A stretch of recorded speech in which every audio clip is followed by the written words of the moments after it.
தனுசு ராசி என்பவர்களுக்கு உண்டான சனிப்பெயர்ச்சி பலன். இந்த சனிப்பெயர்ச்சி உங்களுக்கு நிறைய சாதக பாதகங்கள் செய்யறதுக்கு காத்துட்ருக்கு.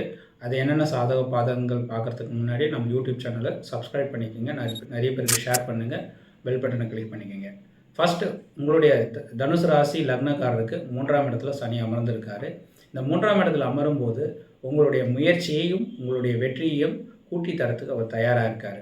ஆனால் இவர் சில விஷயங்களையும் செய்கிறதுக்கு தயாராக இருக்கார். இவர் உங்கள் ராசிக்கு 5ஆம் இடத்தை பார்த்துட்டே இருக்கார். ஏன் காரணம் அப்படின்னாக்கா, சனீஸ்வரன் கும்பத்திலிருந்து மேசராசியை பார்க்கறதுனால 5ஆம் இடம்ன்றது உங்களுடைய பூர்வ புண்ணியஸ்தானம், குழந்தைகளுக்கு உண்டான ஸ்தானம். இந்த பூர்வ புண்ணியஸ்தானத்தில் என்னென்னனாக்கா, குலதெய்வ வழிபாடு ஏதாவது விட்டு இருந்தாலோ, இல்லை குலதெய்வ நேர்த்திக்கடன் ஏதாவது செய்யாது இருந்தாலோ அதை செய்யறதுக்கு முயற்சி செய்யுங்க. அடிக்கடி குலதெய்வ கோயிலுக்கு போயிட்டு பூஜை புனஸ்காரங்கள் செய்யுங்க. நிறைய பாசிட்டிவான விஷயங்கள் கொடுக்கும். குழந்தைகள் விஷயத்தில் கவனம் இருக்கணும். இப்போ இன்கேஸ் வயதுக்கு மீறிய, அதாவது 60+ இருக்கிறவங்களாம் அந்த குழந்தைகளை கவனமாக பார்த்துட்டே இருங்க. இல்லைன்னா தவறான பழக்க வழக்கங்கள் வரத்துக்கு வாய்ப்பு இருக்குது. அதுக்கு கம்மியாக இருக்கிறவங்களுக்கு உடல் உபாதைகள் இது மாதிரி விஷயங்கள் வரத்துக்கு வாய்ப்பு கொடுக்கும். படிப்பில் சற்று கவனத்தை மந்தப்படுத்தி கொடுக்கும். இந்த மாதிரி பிரச்சனைகள்லாம் நீங்கள் தவிர்க்கணும் அப்படின்னாக்கா, செவ்வாய்க்கிழமையில் முருகன் கோவிலுக்கு போயிட்டு வர்றது ரொம்பவும் நன்மையை ஏற்படுத்தி கொடுக்கும். அதன் பிறகு பார்த்தீங்கன்னாக்கா, சனி உங்கள் ராசிக்கு 9ஆம் இடத்தையும் பார்த்துட்ருக்காரு. இந்த 9ஆம் இடன்றது உங்களுடைய கௌரவம் அந்தஸ்துக்கு உண்டான இடம்.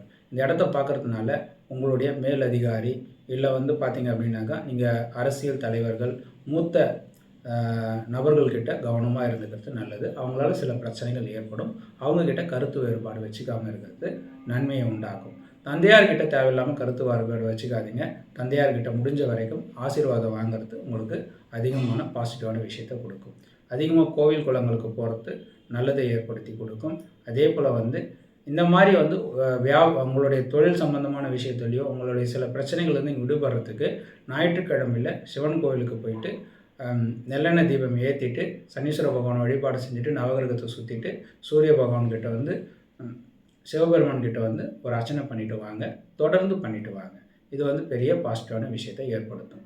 உங்களுக்கு அரசியல்வாதிகள் ஏதாவது நிற்கிறீங்க அப்படின்னாக்கா, கட்டாயம் நீங்கள் நிற்கிறதுக்கு முன்னாடி, நாமினேஷன் பண்ணுறதுக்கு முன்னாடி போயிட்டு சனீஸ்வரன் கோயிலில் போயிட்டு ஒரு அர்ச்சனையோ சில விஷயத்தை செஞ்சுட்டு வந்தீங்கன்னா பாசிட்டிவான விஷயங்கள் நடத்தி கொடுக்கும்.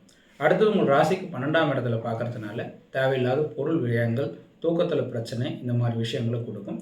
அதனால் சில கவனத்தோடு நீங்கள் இருந்தீங்கன்னாக்கா உங்களுக்கு மேலும் வெற்றியை தேடி கொடுக்கறதுக்கு சனி காத்துட்ருக்காரு.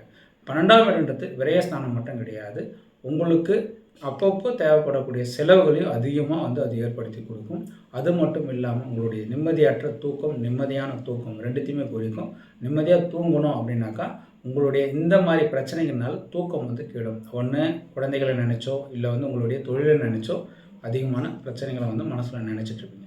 இந்த மாதிரி விஷயத்துலேருந்து நீங்கள் விடுபடணும் அப்படின்னாக்கா, செவ்வாய்க்கிழமை தோறும் போயிட்டு முருகன் வழிபாடு செய்கிறதோ, ஞாயிற்றுக்கிழமையில் சிவ வழிபாடு செய்கிறதோ பாசிட்டிவான விஷயத்தை ஏற்படுத்தி கொடுக்கும். நன்றிங்க.